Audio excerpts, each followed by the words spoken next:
Hello again, Michael Ware with the IFC's Warrior Wednesday, our show coming to you today. We have with us Liberty Doll. I know many of you know her, and yes, she's more than just a head or a torso on a whole bunch of videos. So this is going to be a question all the time. Is there more to you than a torso? Yes, there is. Well, thank you for coming on the program. Before we get started here, the rules are changing in social media. Rules are changing, especially with YouTube. We've had some trouble there. As you guys know, we had our YouTube channel nuked for 3 months. We finally got it back after a ton of work. Thank you, NRA and others that were able to help. But if I link to a website or I say a website, we can be banned, because it may not fall into their firearms policy or their community standards or whatever. So if I tell you to navigate to Iowa Firearms Coalition through a browser, you'll get there. And you'll see on our site many things, including trusted partners. Of course, this Warrior Wednesday, where you can listen.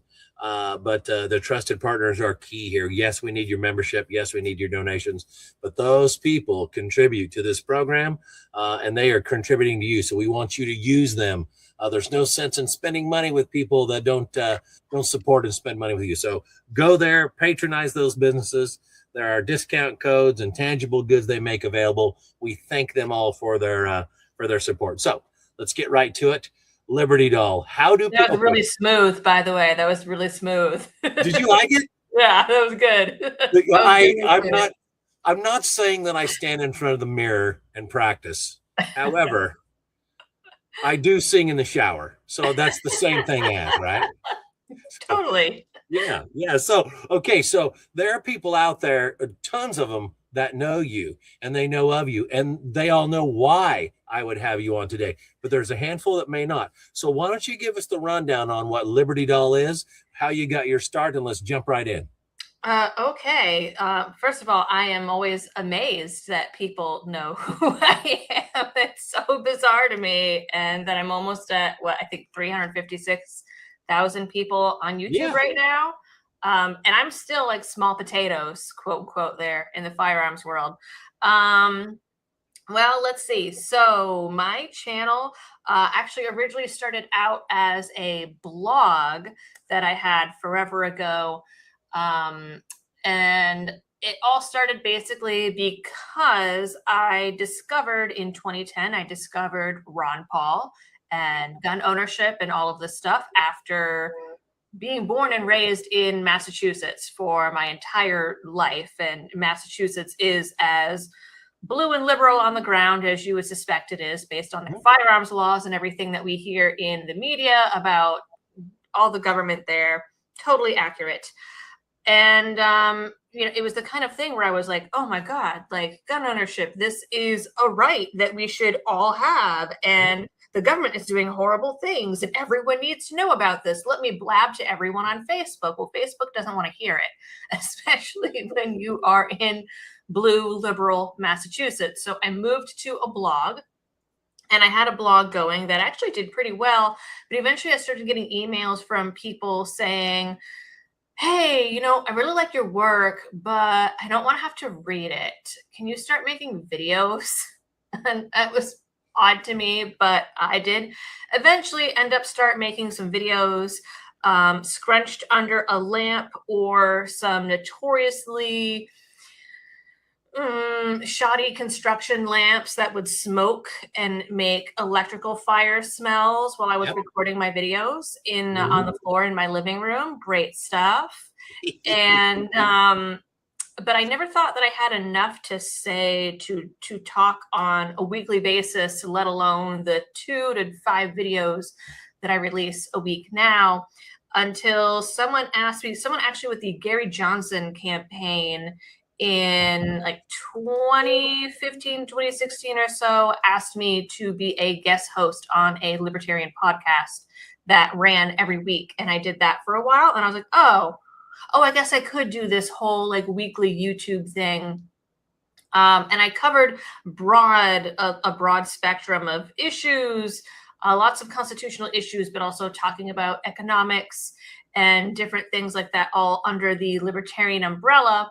And then we all remember, I can't say we all remember, a lot of folks remember in 2020, before the dreaded cough hit, the big topic, at least in the Second Amendment world, was all of the gun laws that were being introduced in Virginia at the start of 2020. And we had that humongous VCDL lobby day that made the news and made outlets like The Guardian suddenly decide that like Boog Boys were some racist white supremacy thing rather than kind of like a half meme thing.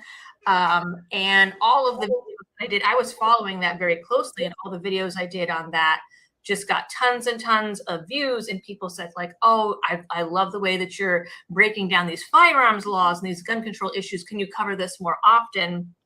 And YouTube kind of like pigeonholes you a little bit when you start talking about a certain topic a lot. Then they say, well, that is your topic, and that's all that you do. So I did start covering that more often, and switched over at that point to mostly a Second Amendment channel. And fun fact, I was actually supposed to speak at that 2020 VCDL lobby day. And then I don't know, then they got their allotment for allowing pro Second Amendment people to speak actually got slashed. And so I was one of the people that didn't make the cut when that happened. But since then, I've been doing lots of videos on Second Amendment issues and Second Amendment adjacent issues, and have been nominated in the Gundy Awards like 4 or 5 years in a row. I won one of them. I've spoken at the Libertarian State Convention in Massachusetts and all kinds of things. I was also at GUA's Goals Convention last year. Ah. There we go. Well, okay. So for some of you who don't know, VCDL is the Virginia Citizens Defense League. And if you're really interested, no, that's all right. If you're interested in checking those guys out, I would tell you a quick Google search is worth your time. Very proactive group, got a lot of moving parts there. They've been, frankly, kind of legendary. One of our people who helped our group get started before we were the Iowa Firearms Coalition 20 years ago. At that time, we were just called Iowa Carry, because our sole function at that point was to get Iowa changed from a may issue state to a shall issue state. And we badged as that, and we were that for 5 years until we accomplished that goal. Ask our members, okay, we did the one thing you told us to do.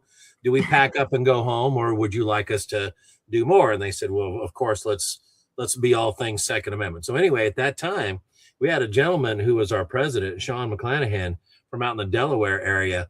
And he had a brother that lived in Virginia. And he's like, we have got to watch these guys. They are super powerful. They were very organized. They do some great work. And I can remember when all that nonsense was going on out east in 2020, and how inspiring it was for the rest of the nation. To be honest with you, we had people in Iowa that were fired up more than ever before just by watching that. It was nuts to see. It was amazing. Oh yeah, and to see all those people converge out there and make a statement. Very powerful stuff. It hasn't been duplicated very often, so they really accomplished quite a little bit, whether they realize it or not. No, and it's a little disappointing that it didn't, even though this session, a lot of very similar laws got introduced, there wasn't the same, I don't know, people showed up again, but not in the volume like they did in 2020. And I don't know what was so special about it at that time, because I covered a lot of those laws again this time around, and we had another like Second Amendment sanctuary movement. I mean, I guess maybe one of the big differences is back then the state even started going after sheriffs and localities that said that they weren't going to enforce these laws, and saying, well, then fine, we're going to fire you and blacklist you so you can never work in the state again. They didn't do that this time. But other than that, like a lot of the laws that were introduced and unfortunately ultimately passed were very similar to the ones in 2020. So I don't know what the difference was, but I remember the 2020, like seeing all the people show up for the lobby day and the rallies was just, it felt like witnessing something historic, kind of. Well, it was. Yeah. I don't know. Do you live? What state do you live in? Oh, Did you? I am in South Carolina now. We escaped also in Okay. 2020. Okay. So formerly Massachusetts, now Yeah. South Carolina. There's a guy out there in the Virginia legislature. I'm sure you probably heard or probably know Nick Freitas. Yes. Yeah, I've heard the name. Okay. All right. He's a Virginia legislator. He's travels in social media circles, and he's well, for lack of a better way of saying, I mean, he's a influencer without a doubt. Hmm. And I think it might be kind of fun for me to go back and find out what he was doing and where he was at, moving and shaking through that stuff, because Virginia clawed and scratched its way into relatively fair status, it looked to me like, and man, have they slid backwards with recent well, anti-Second Amendment people and legislation. It's ugly. Hmm. Yes, that's an understatement. Okay, so let me ask you this. So when you were blogging and you Yep. said you were on a wider range of issues, what were the things that you saw? Two questions. One, what were the things that you saw that people responded the most to, that were most popular with people, and what were the things that you liked writing about the most? Oh my goodness. That has changed a lot. Well, obviously, well, so a lot of the culture, I covered some of the culture war things back then, when I was only a blog, and actually one of my biggest articles, it got translated into multiple languages, was there was this this woman, and I'm going to try to tread around this carefully here because I don't know. I know that YouTube is finicky about some of the things that you can say and that you can't. She went by the moniker the Femitheist, and she had written a book, if I recall, and had this whole website and this whole kind of like cult following about how the world would be a better place if we reduced the male population by 90%. And she had a whole plan for this, of how it would be done, and how the remaining 10% would be used to maintain an adequate population. And she had this and she had these really creepy YouTube videos about it. And she was just a total nut. And I covered her. She appeared, I want to say it was in like Vice or something, and I found the article, and so I did a deep dive on her and her beliefs and all of this, and actually the article exploded with hundreds of thousands of views and was translated into multiple languages. And then she started responding to me and writing counter articles, and we started going back and forth. And it's really a shame that when I moved hosts to a different website host, like all of that was lost. She did eventually try to say like, oh, it was a hoax and it wasn't real, but she's nuts. So that was a really big one. But Second Amendment issues were always popular. And cases too of police misconduct, especially around gun owners, or like there was a case of a kid that was like a Boy Scout that had a BB gun or something that was like shot by police, and things like that. And that's something that I still really like to cover, and I've been getting into a little bit more on my channel. And actually, I'm going to be on maternity leave, quote unquote, part of June and July, and I have some cases of things like that on the docket to release that. But I mean, those seem to be pretty popular too, because it comes a situation of like, well, do we have Second Amendment rights or don't we?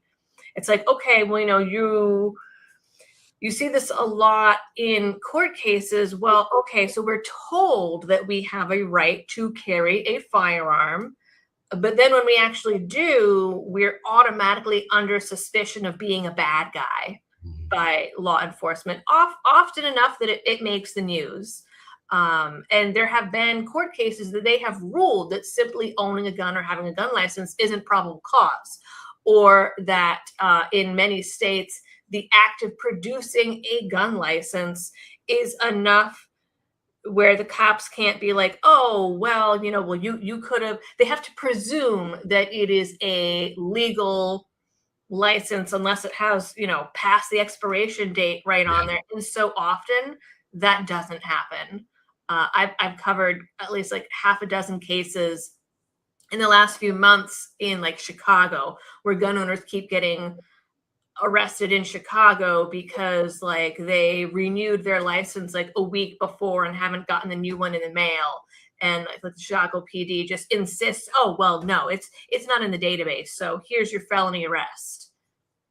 And so I like to cover things like that a lot too. Do those, in this example you just made, I fill out my application on day 1. It expires on day 15. I'm apprehended or pulled or whatever on day 10. And I don't have my current one with me, or I've already renewed or whatever else. It's absolutely there. It could be verified. Maybe the mail hasn't got to me yet, but I'm legit. You know what I mean? Do those cases very often actually end up being legitimized by a judge or a jury, or do they all eventually go away? Well, so at least in the Chicago cases, which oddly enough were investigated in a deep dive by, I believe it was NBC. They found that in the cases in Chicago, what it comes down to is whether or not the person has the funds to fight it in court. Okay. If they get to court, then usually the charges are dismissed of like, oops, wow, you were right. Illinois law says that if you have this email confirming that you sent in your renewal application, like it counts, and it's supposed to count if you're pulled over for whatever reason. But they don't keep numbers on how many people get these arrests and don't fight it, and it sticks.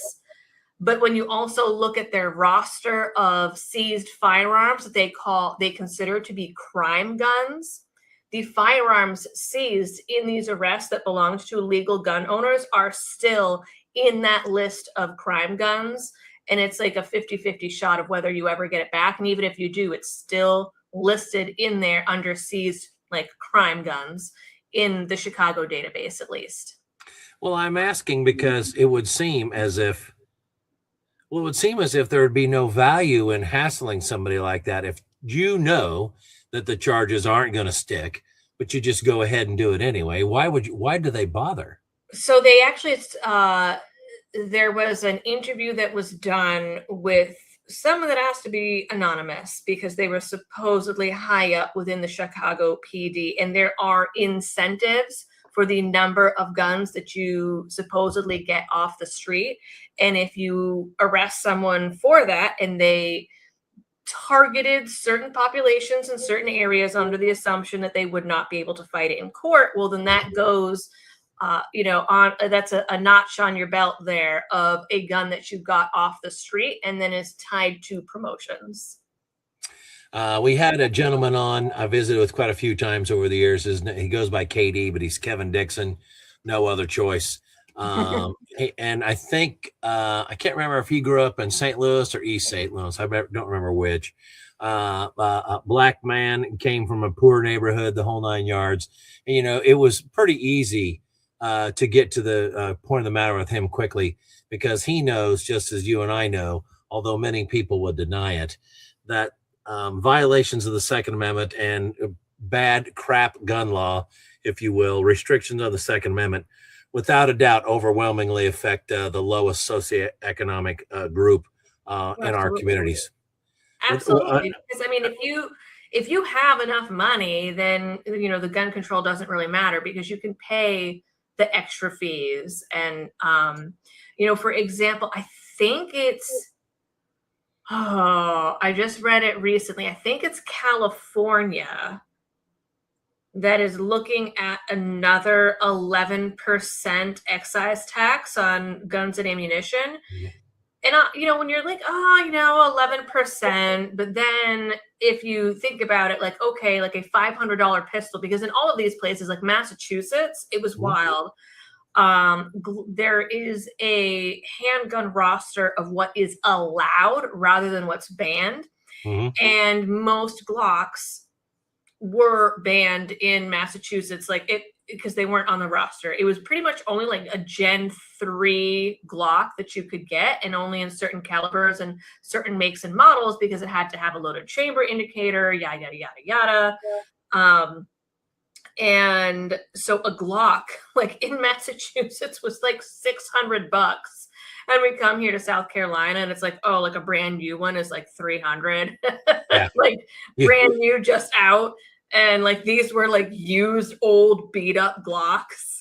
Yeah. But so figure, like you're going to get like a $500 pistol. Well, now because of that extra like excise tax on it, well, now it's a $555 pistol.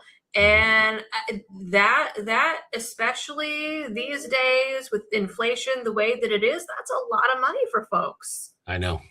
I mean, you may have been to a grocery store in your neighborhood. Maybe I've been one to mine where you spend $1,000 in the grocery store in a month and they give you a Glock. Yeah, we want you to have this. Thank you very much. I'll come back. You know what I mean? That happens in a few places. It doesn't happen in Massachusetts, and it sure doesn't happen in Illinois. We've had a series of guests on that have been trying to warn us about this. Like I interviewed recently, a guy's name's John Richelieu Booth. You may have heard about him. He was a guy from the UK, came to Florida to visit some friends. Yes. Yep. I was like, why does that name sound familiar? Yep. Hey, so he gets a picture taken, shooting some guns, completely legal, goes home to the UK, posts it on social media, knock, knock, knock, you're coming with us. Yep.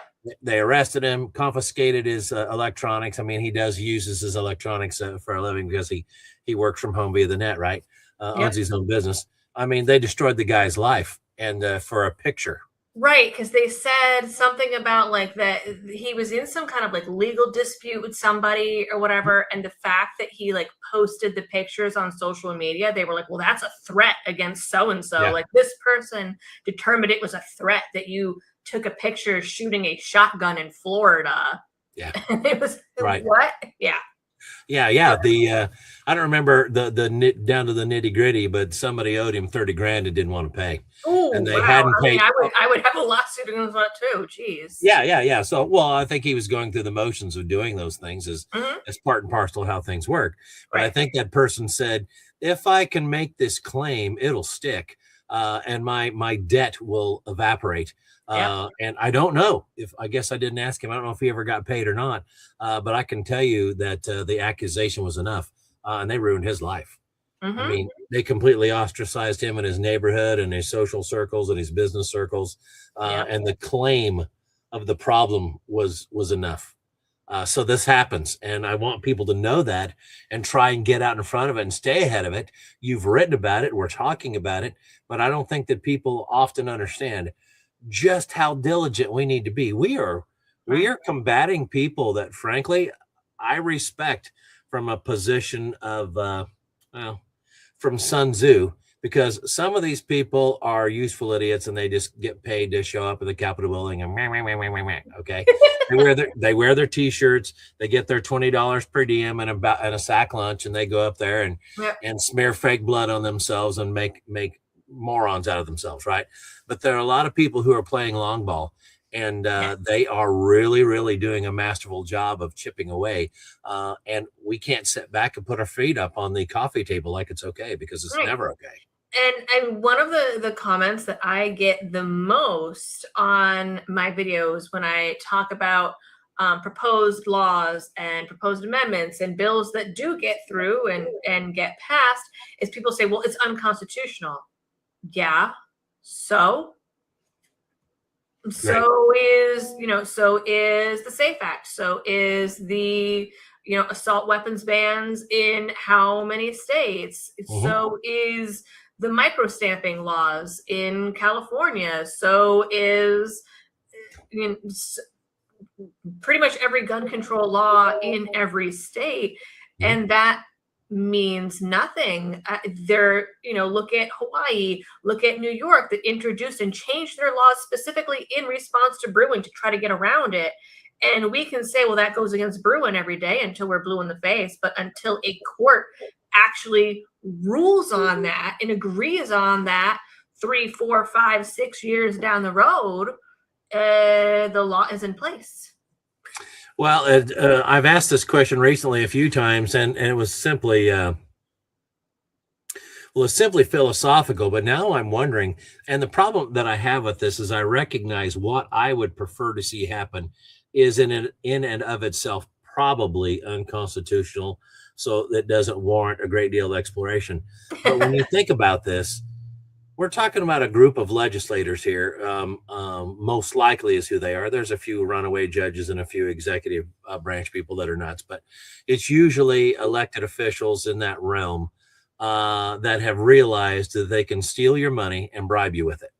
Yep. Okay. So that said, they've also figured out they can pass any manner of nonsensical, moronic, stupid bill, and it will be absolutely no skin off their nose. Absolutely. They can pass bills knowing that when the bill drafter comes to them and says, you realize this won't pass any kind of jurisprudence, this will not pass any muster whatsoever. They're like, so what?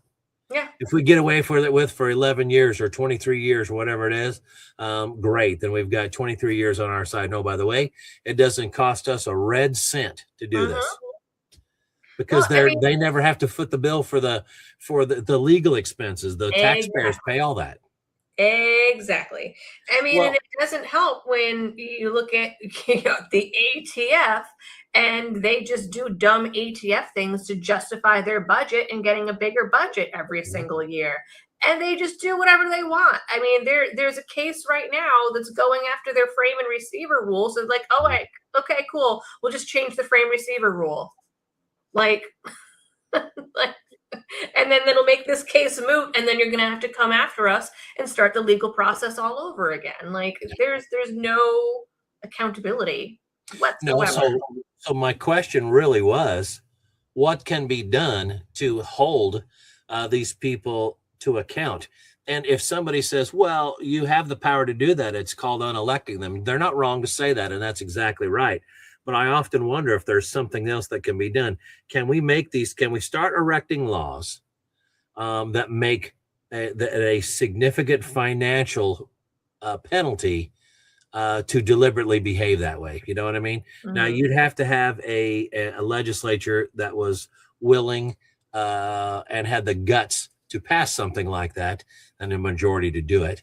But I wonder if that might be the way to kind of get ahead of some of this. I mean, I know some of the red states have passed like some state level laws like that, where like if you are, involved in any kind of like gun control, anti-gun thing, that then you can't get like state contracts, kind of stuff. I don't know. See, that's a tough one because one thing I will say for the left is they are very good at protesting and getting what they want and getting their voices heard.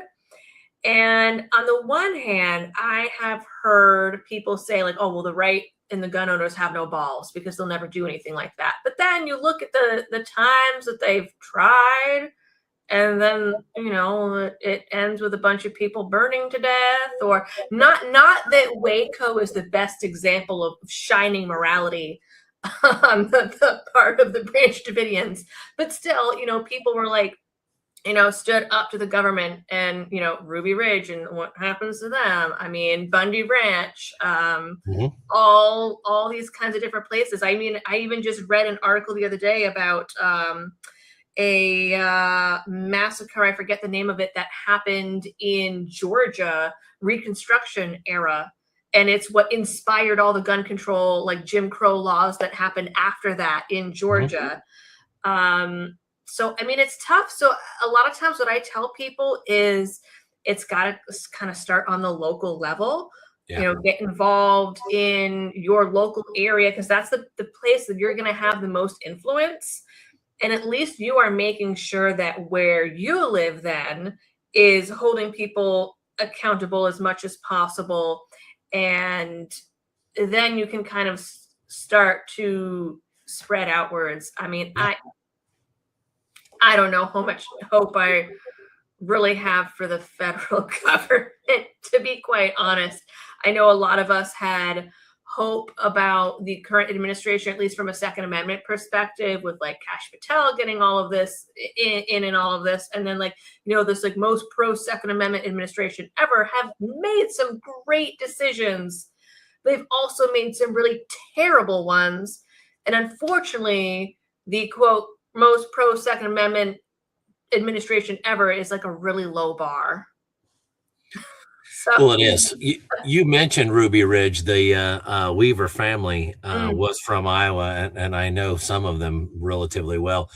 Sarah Weaver was our keynote speaker at this year's Second Amendment Day that we hold at the Capitol just a few months ago. And she came and shared her story, and she's a friend. Her husband, Mark, is a nice gentleman. We've become friends, but that was a perfect example. And I don't think too many people, there are some people outside of our circles that know that story, but most people don't really understand. This is a family that just wanted to move out the middle of nowhere and be left alone. Well, and they only came after him because of like an error on a notice about a court date. Yeah. Most people don't know that. They're like, oh, well, you know, he had illegal guns. It's like, no, he missed a court date when they told him the wrong date. Yeah. And oh, by the way, it's important to note the reason he had a court date is because they entrapped him. Yes. So he's like, hey, Randy, sell me these 2 shotguns. Okay, I can do that. Hey, would you be willing to cut them off? Yeah, I don't care, whatever. Handed him a saw, and he's like, well, where you want them cut? And the agent said, right here. And so he did it. Stupidly, shouldn't have done it. And he knows that. I talked to him, and he said, I shouldn't have done that. But the agent said, cut him off here, which is entrapment, and he did. And then, like you said, show up on the 19th. Put it in writing, send it to him. He shows up on the 19th. Yeah, we made a mistake. We meant the 20th. Well, it's a day journey down off the top of the mountain to walk down here. I'm here today, just like this piece of paper said. I'm not coming back tomorrow. Yeah, you are. No, I'm not. So off he went. The next thing you know, the judge, the clerk, all these people that knew that this was a mistake say, hey, Marshal Service, you got to keep an eye on him. He's a feisty one. And then it's going to blow this thing up out of proportion. One thing leads to another. And you got a bunch of kids shot, agents shot, mom shot. Yep. You know, I mean, it was just about as ugly as you can possibly imagine. And then, you know, all these people are sitting back saying, well, why wouldn't he come out? Why wouldn't he this? And why was there a standoff? I'm like, can you imagine for one moment being in that position? Oh. Where you do what the piece of paper you got from Uncle Sam says, reluctant or not, you do it. Yep. They changed the rules on you and said, sorry, we're not willing to make any of this right or work with you in any way. And the next thing you know, people are popping out from behind, you know, pine trees, shooting you and your family. It's terrifying. Would you come out? I don't know if I could possibly, I don't know if I could possibly wrap my mind around it in such a fashion I could justify coming out. No, absolutely not. Okay, so you used to blog. You've had some epic stuff. That sounds kind of fun, especially when you're battling. What would you call that? I mean, that's not even feminism that you were talking about. That's like psychoism. I don't know. I don't even know how you quantify that. Yeah, I don't know how I would quantify that either. And my trained profession is I was a therapist, a licensed therapist. I don't know. Okay. There's definitely something not right. Okay. All right. So that's interesting. Do you still do any of that kind of work? No, actually. So I closed my practice when I became a mom, and I decided to never reopen it unless I really, really have to. Yeah. I just got, you know, being a therapist in Massachusetts in 2016 when Trump won, and through all of that, and then through the first 9 months or so of COVID, it was just, it burned me out, man. It annihilated any love that I had for that work. Why? At least at that point. Well, you know, it just, politics infiltrated everything. And I would be sitting there in my office knowing that I had voted third party for the Libertarian candidate, because that's what I've done since 2010 and caucusing for Ron Paul. And people sitting across from me and saying anyone that did not, saying that if they found or met anyone who did not vote for Hillary Clinton, they would punch them in the face. Or saying that someone that didn't vote for Hillary Clinton deserved to die. Or people pulling guns on each other in a Walgreens parking lot over not wearing a mask in Massachusetts. And it was just, it permeated everything for 8 hours a day, every day, was just politics, politics, politics, politics, politics. From people, and it's not, no one knew my voting history, because that's not pertinent to the therapeutic relationship. Sure. And would have gotten me shunned. But I mean, in June 2020, an ex-coworker of mine, like at that point, I was in my own private practice and had been for I don't know, a few years at that point. And I never figured out who exactly it was, but I suspected. But basically, an ex-coworker of mine from when I had been in a group practice did not like. So when there was like the riots going on and everything, we lived outside a city that was supposed to be getting hit and was having a big event.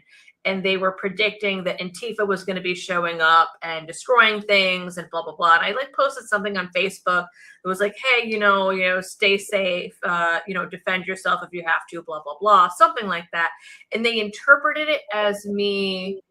They doxed me because they interpreted as me endorsing going out and shooting predators, not predators. Wow. Sorry. Pregnancy brain. Protesters. Yeah. And they interpret it as racist and all this other thing. And then they were like, oh yeah, well, this is so-and-so, and she owns guns, and she's a therapist, and this is her YouTube channel. They put it all out there. And then I started getting emails from people from BLM telling me that they were watching me, that they were outside my office. And this was at my work email. So I had people saying that my office was being watched and that I was being watched. And then there was a whole big group of people from all over the country telling me to kill myself and telling me that they were going to report me to the board to get my license pulled and all of this other stuff, just for being a gun owner in a notoriously liberal profession. And the thing is it's not like my Facebook was like public or anything like that. It was friends only. And I had a very small amount of people on it. And I traced it back to an ex-coworker, basically. And I was like, you know what? I'm good. I'm all set. We don't have to delve into it too deeply, but I'm curious, how did you deal with, well, I guess there's no other way to ask it. How did you deal with modern academia? Because it is not a friendly place to people who are wired like you and I. Well, because it's surprising to me for you to say, to mention what your profession was. Because there are very, very few people who survive modern academia to become a therapist to begin with. Yeah. Well, I mean, this is going to sound really arrogant, but like grad school for therapy was wicked easy. The worst thing about it was just having all the papers I had to write, and my having to do my master's thesis. It was like 92 pages long. Surviving academia, I don't know. I mean, it was interesting because, well, like there's no way to talk about this without giving away how old I am, and the internet for some reason thinks that I'm like 5 to 10 years younger than I am. You're not 16? No, I'm Okay, not, right. and I'm not in my 20s either. Well, don't get yourself in any trouble. What I'm saying is, I was really surprised because I have a handful of friends that I've made over the years that fall into those kinds of descriptions that have made it through modern academia, survived, not unsinged, by the way, but have made it into, psychiatric and therapeutic circles. And they'll tell you straight up, they're like, I'm a rare case. Yes. They run us out immediately. They make it impossible for us to graduate. They make it impossible for us to integrate. You've either got to completely keep your head down and conceal the idea that you're conservative or Christian or some of these other things, or you can plan on having an exponential amount of problems. So I was a liberal feminist all through college, like all through school, and then I got to grad school, and it's so bad because the fallacy is that conservative women are only conservative because their husband is conservative. And in my case, that's not the reason, but I met my now husband not long after I started grad school, and he was like, so have you heard about Ron Paul? Have you accepted Ron Paul, basically? And I was like, and then I started like looking into it and reading books on his books about liberty, and reading like Bastiat and Rothbard on economics and all of these different things. And I was like, oh, well, but feminism isn't really about equality. It's about people wanting extra special privileges. And like, well, wait a minute. The wage gap isn't really real, because when they do these studies, they don't take into account the fact that women take off more time for children and are usually in professions that pay less anyways. Because I mean, how many union female construction workers do you know versus women who work in daycares? Right. And I mean, that's a whole other issue of, childcare, care for children, I should say, being very important, and not getting paid well. But I mean, that's something totally different entirely. But, and learning all these things about fractional reserve banking and how awful it is and all this stuff. And I was like, wow, but that wasn't really, I don't know, it didn't come up much when I'm already in grad school and learning about like treatment planning and like mental health diagnoses and which medications are used for treatment of which thing and all of that. So I don't really remember it coming up much in school, but definitely once I got into the workforce, I remember specifically I was working at a community nonprofit mental health agency before I was licensed, because you have to work out in the field for X amount of time and get X amount of hours before you can be licensed. And I'm sorry, the sun is streaming right into this window, and I keep like backing up further and further to get out of it. I can see you dodging it. You're okay. Let's see. Just in case you can't see me anymore and you're blinded, you're facing the right direction. You're good. All right. I'm just trying not like be blown out on camera here. So, and it was around the time that that Obama started the rule basically about doctors having to ask people about gun ownership and wanting to report that. And it was a huge HIPAA violation. And I remember we had weekly staff meetings every Thursday, and we were sitting in that staff meeting, and it came up and people were saying, oh, this rule and that rule and this law and that law. And I was like, well, actually, no, this is what the law says, and this is what it's about. And these are people's rights under this law, and also outside of this law under the broad spectrum of Second Amendment, blah, blah, blah, blah, blah. And everyone kind of did like a So look at me at the table. How do you know that? Yes. Yes, exactly. And I still remember sitting there and, you know, getting all like sweaty and being like, oh God, because I'm also like, you know, the recent graduate, like new kid sitting at this table. And I was like, well, I know this because it's my responsibility to know these things as a gun owner. And to this day, I don't really know even why I said that, but I did.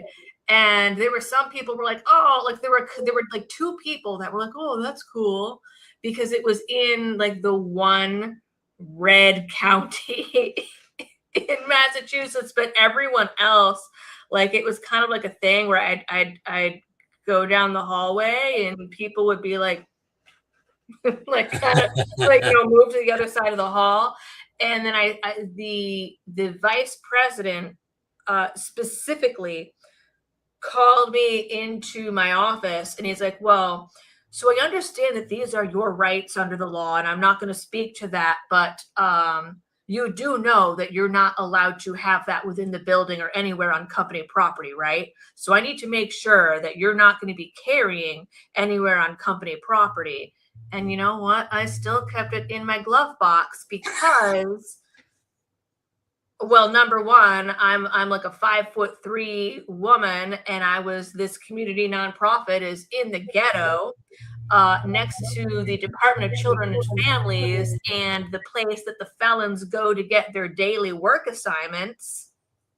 And I was specializing at the time in severe and chronic mental illness and the criminologic population, which are the men and women that are on parole and are, you know, ex-gang members, current gang members, and were coming to me usually for court-order treatment, sometimes voluntary, for anything from, you know, drug possession to attempted murder.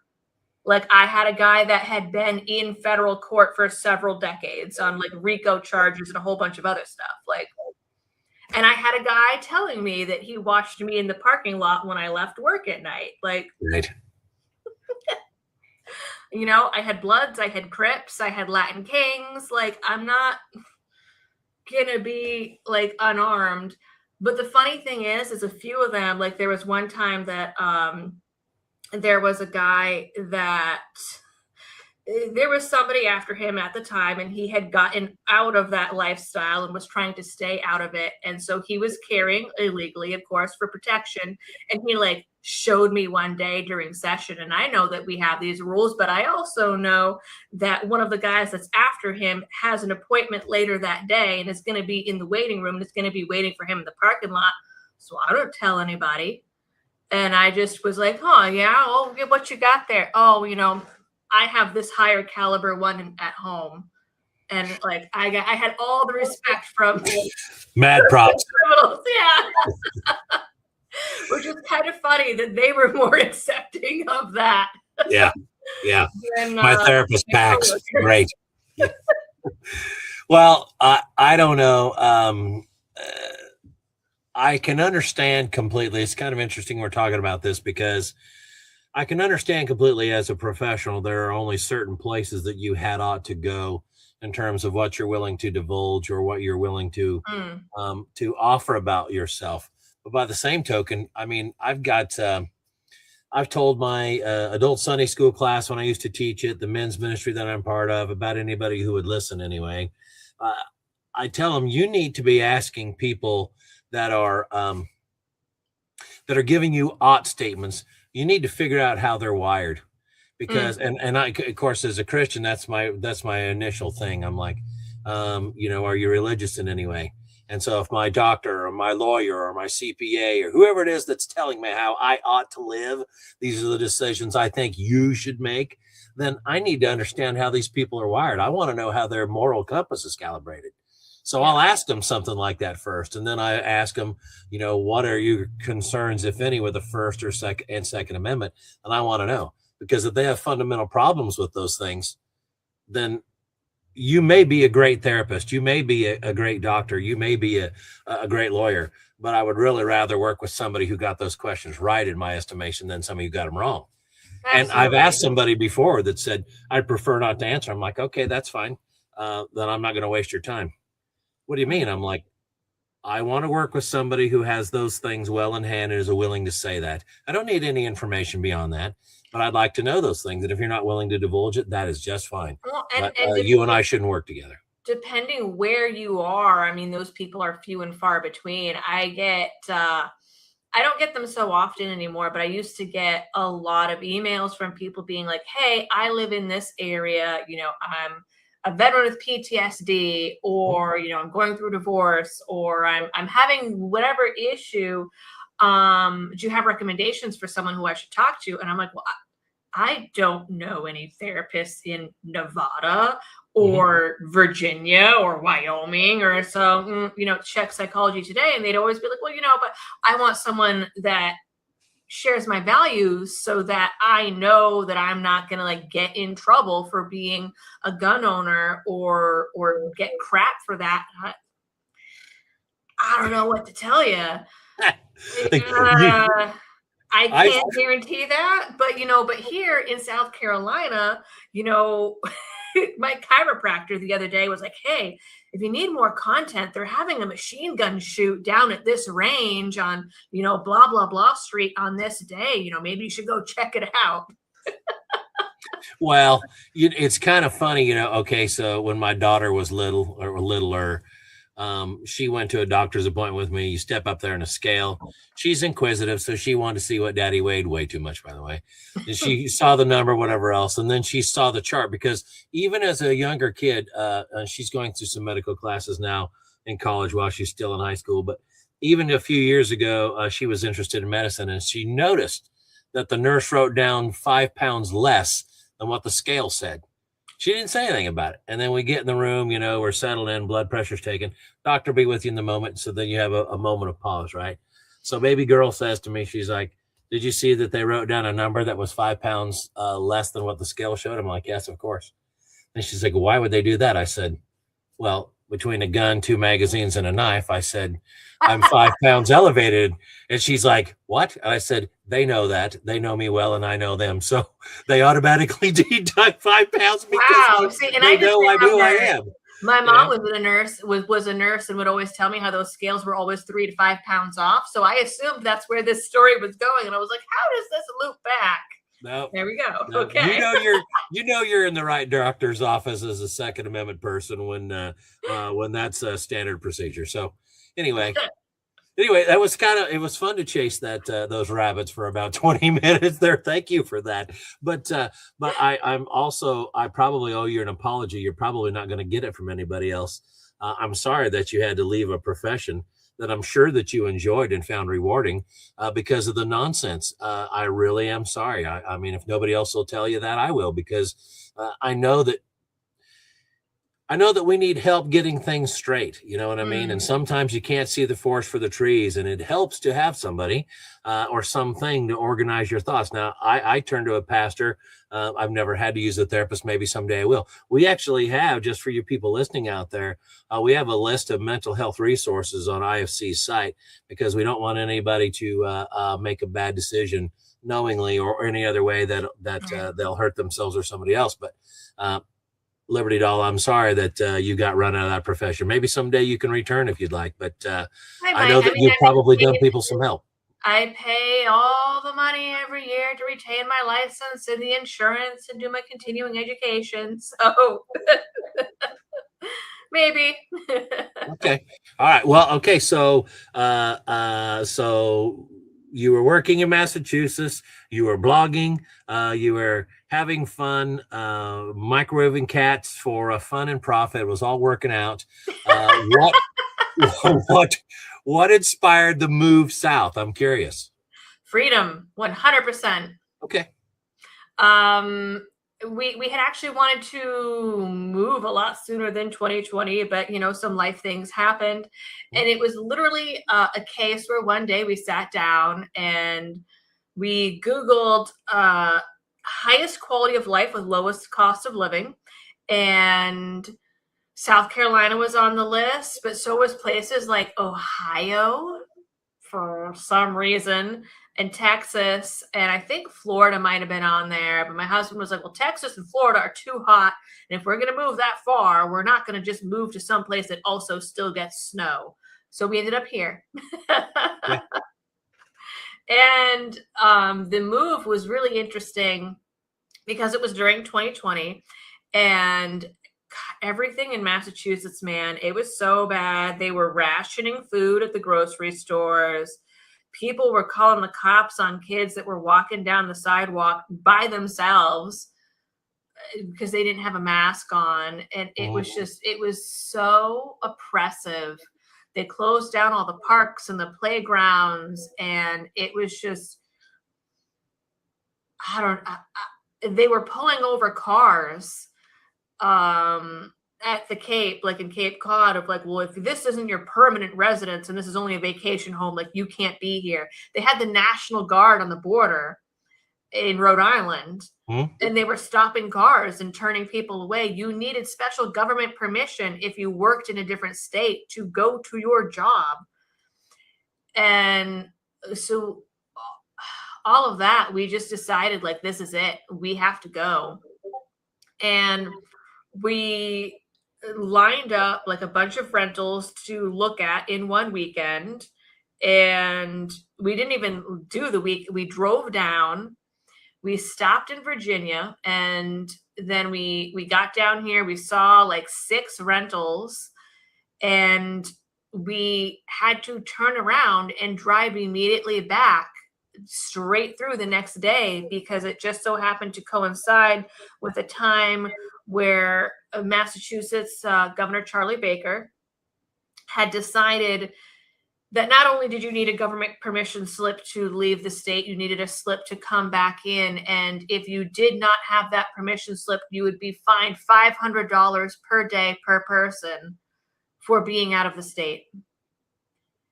And that was just ludicrous. And knowing that the National Guard was at the border and was stopping cars, I mean, it would have been unavoidable.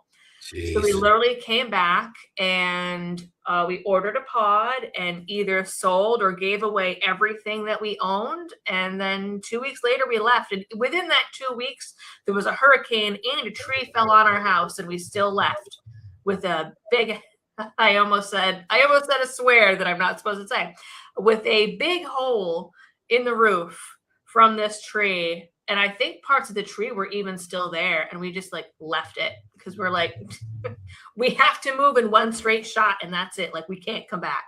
Yeah. That's absolutely crazy. It was wild. It was probably the craziest thing we ever did. No, it's not just that. I mean, that's quite, I mean, that is a heck of a departure. But all the circumstances that surrounded that, I mean, I'm almost never right. You can ask my wife. I mean, it's like no, I'm not kidding you. I mean, I never get anything right. I mean, ever. And she's not a hard person to live with. And she doesn't bring it up and say, hey, remember that one time you were right? I mean, she doesn't say that, although she could. And then she'd be wrong to say it because I don't remember having been right about anything. But if I was, I want to believe that she'd remember it or remember it well. But when we look back on these things, I can recall being so upset of what they were doing at the local school even. I mean, they were required, and I'm like, come on, guys. Third world nations with Korean War vintage canvas army tents are using those for surgical suites in impoverished nations. And even they are wearing N98 masks.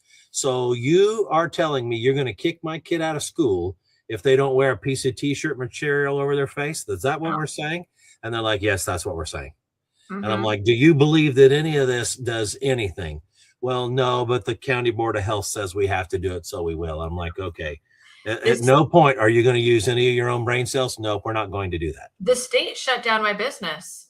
They shut down all the, the therapy offices and stuff like that. And on top of it, so the way that mental health licensing works is in most states, you can only see clients in the state where your license originates. And at the time, you know, we were living in a college town, and I had a lot of college students on my my client list, and the school closed.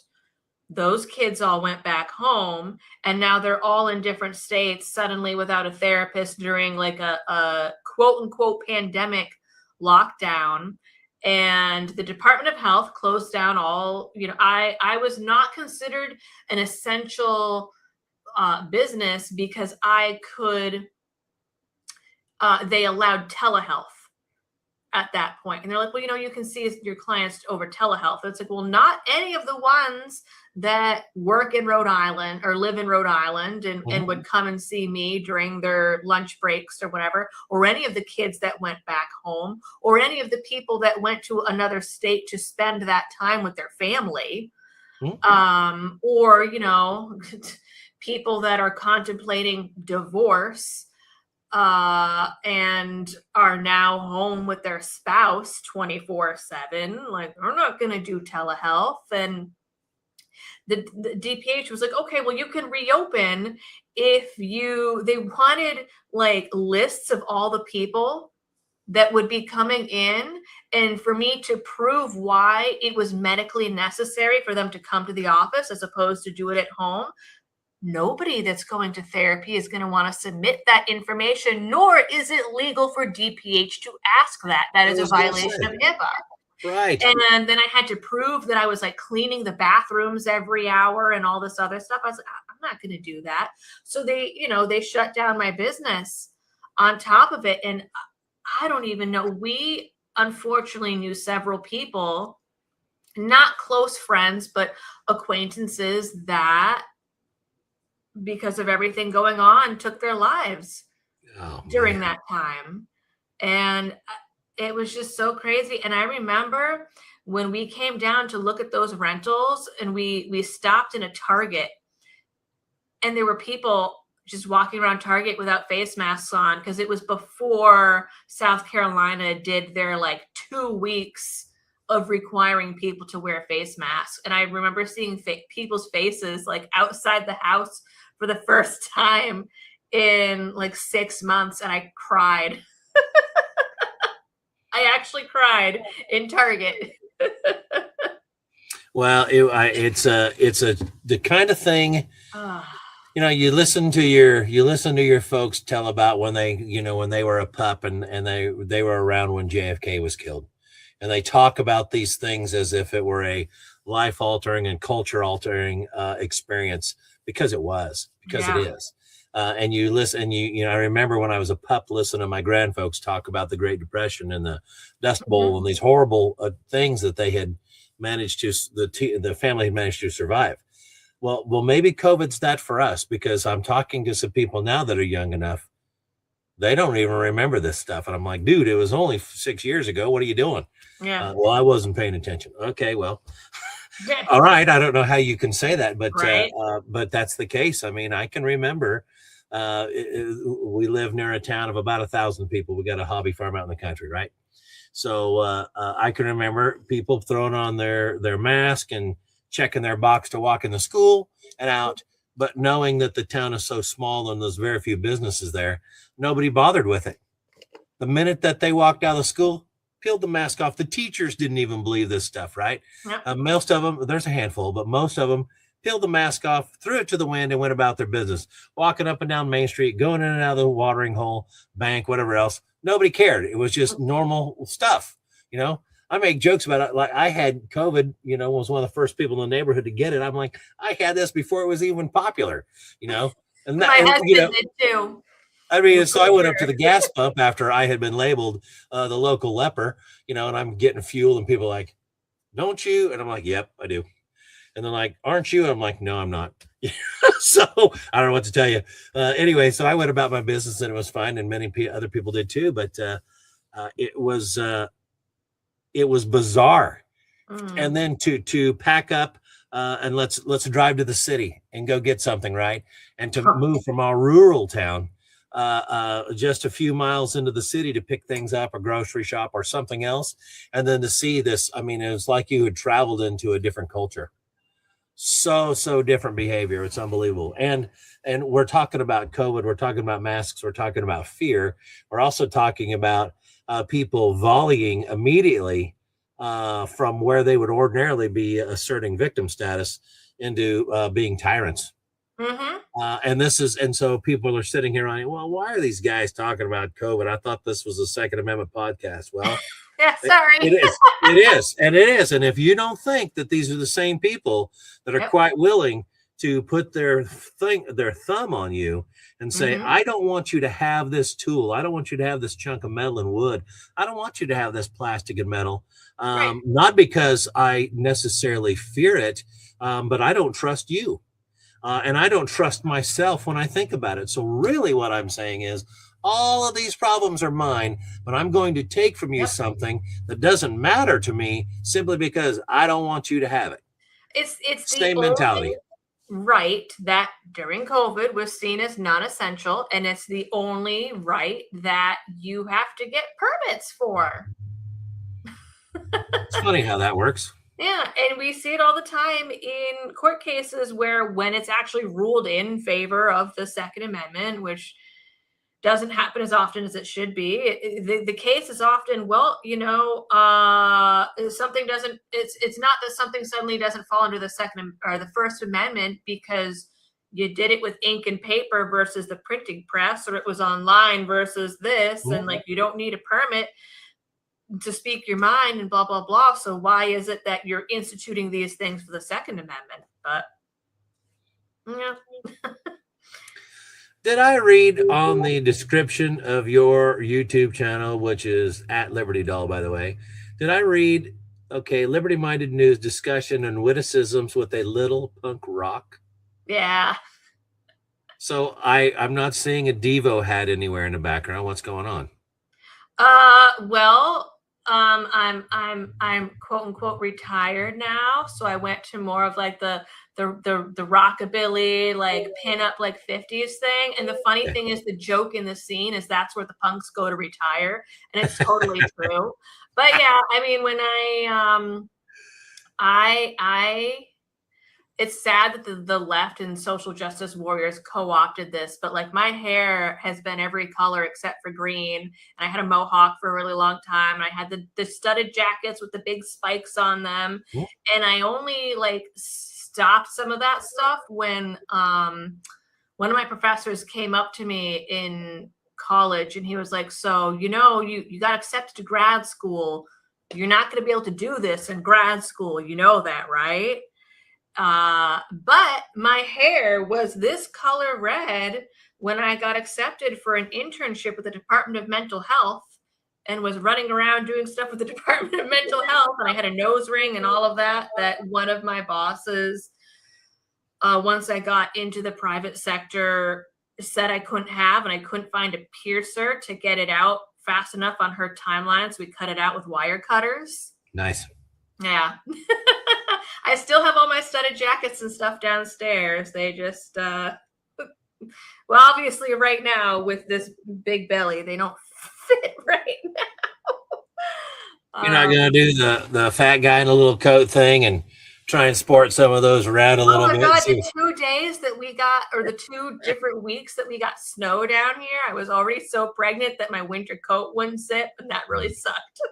Yeah, well, that's part of it.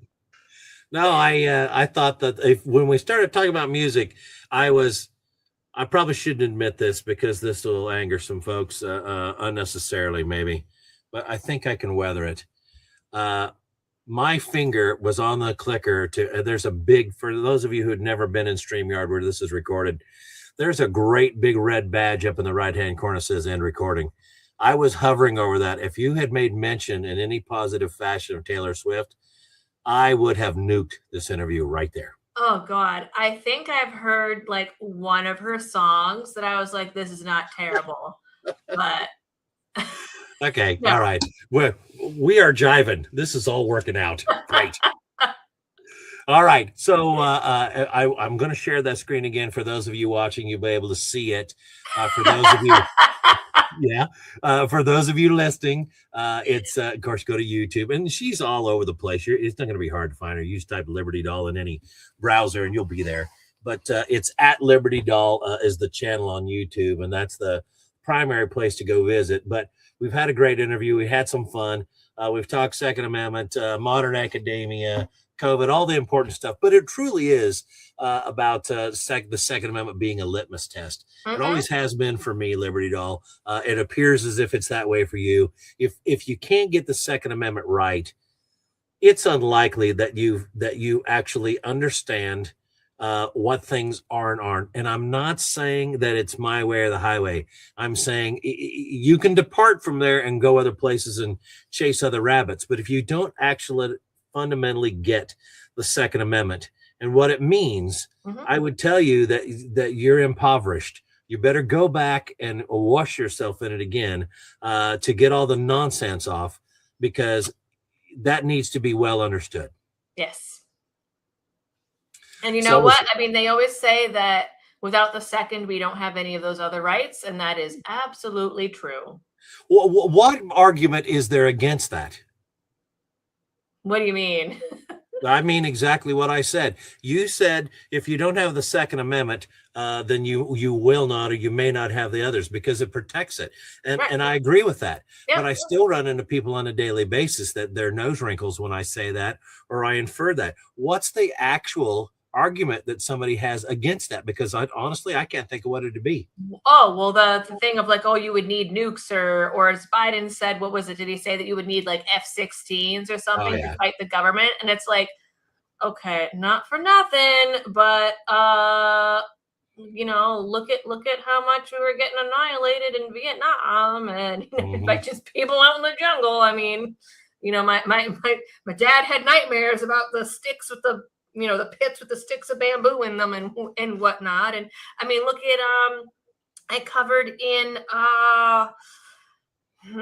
Myanmar, Burma, whichever one you want to call it. You know, there was like a military coup there, and the rebels are using 3D printed firearms to take down like weapons caravans and steal the government's weapons. Like, but you know, without being armed, there is no pushback against the government, and we have to be careful about the way that we talk about that on social media. And I think it's going to happen here eventually. I keep thinking like this is going to be the thing that pops it off, and it never is.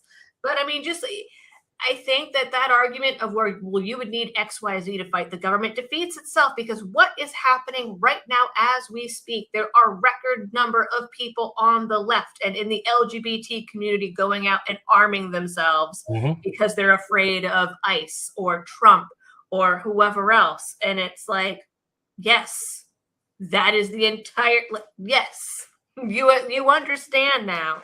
And you know how many, but then like how many outlets when it was the Alex Preddy shooting were like, oh, well, this Second Amendment, and then a week later they were like, oh, well, never mind. Yep. But I mean, know that was quite an anomaly to see people pop out and say, oh, he shouldn't have been carrying. I'm like, now hold on a minute. Oh my God, I didn't even directly reference that on Twitter. I just made a post of being like, you know, remember that the Second Amendment is for everyone. And there were so many people that popped up and they're like, oh, you like guns now? And it's like, sir or ma'am, where have you been for the last decade on social media? Number one, my profile picture has me with a shirt with guns on it. Like, come on. But on top of that, people saying, well, you are why the 19th Amendment shouldn't exist. You are a dumb bee that shouldn't be allowed to vote. I was like, excuse me? You agreed with me on like all the other issues like 10 minutes ago. So now women's suffrage doesn't apply to me because we have a diverging opinion on this. Yeah. Right. Okay. But and Okay. it was crazy, the backlash. And I wasn't saying anything different than some of the big like gun rights groups that were coming at, like GOA and FPC and all these other groups that put statements out about it. And all I did was say, remember, the Second Amendment is for everyone. And then people like, well, that means that you want commies to be armed and they're going to come after you. And I'm like, well, they might. But the Second Amendment as it is, like, it doesn't divide among politics. And if we start dividing among politics, well, then the next time there's a lefty administration in, well, guess who they're going to come after and say the Second Amendment doesn't apply to us because of politics. Look at what's happening in Germany. They don't have a Second Amendment, and their version of the Conservative Party, they have gone and disarmed them all. Yep. Yeah, we've had Gabby Franco on this program a few times. I don't know if you know her, but I talked with her, I guess it was a couple months ago, and she was an Olympic shooter and a young person in Venezuela, and was eventually able to immigrate here. And she was on Top Shot, and she's a really accomplished shooter and trainer, all these other things, right? And she's like, listen, this is simple. I grew up there when guns were legal, up until the time when they weren't. And then they all got hoarded up. And she's like, look at what happened to the place. When you don't have any way to resist tyranny, when you say the government, people think tanks and F-16s and ballistic missiles and all this stuff. But that's really not what it's about on a local sense, because you don't live in government. You don't occupy government. You may think that, you may say that, but you live in your neighborhood. Right. And that's where the tyranny comes. Ask the people that experienced Katrina where tyranny comes from. Oh, God, yeah. It came from their neighborhoods. They were robbed of their means of defending themselves right here in America. Yep. By local tyrants. And so if you think that it can't and won't happen here, you are nuts. Those Jim Crow laws that you pointed to earlier, those are all born. Those gun laws are born purely of racism. We need to keep control of these folks, and this is a great way to do it. And they're not wrong. It worked. Yeah. It's still working. Yeah. Anyway, okay. Thank you. Is there any, let's do this. I will pull this off the screen now. I want you to have the last word. Liberty Doll, thank you for your time today. Thank you for spending some hard-earned time with us. I hope the baby isn't kicking and prodding you too much. You haven't seemed to jump a lot. So I think there was one time that I jumped, and that was because of something that was going on downstairs. I heard it and it startled me. But I'm like, oh man, I'm supposed to be starting my bedtime routine in half an hour. Well, the sun has moved. You don't appear to be blinded at any point. No, it's behind the trees now. What few trees we have left after Helene, the 3 trees or so that we still have there, it's behind those right now. All right, go ahead and take us out, will you? Oh God, no pressure. Well, we didn't discuss this, so off the cuff, make it work. You mentioned at the beginning of this video that was very smooth, so I'm counting on you to do that now. Oh no. Yeah. Well, I guess I could say what I always say at the end of my videos. That's pretty routine now. But I don't know what platforms this is all on, but anyone who's watching or listening on the various platforms, do whatever writing or thumbs up or like, comment, subscribe is available on that platform. And as always, thanks for tuning in. Stay safe out there and happy shooting. Thank you.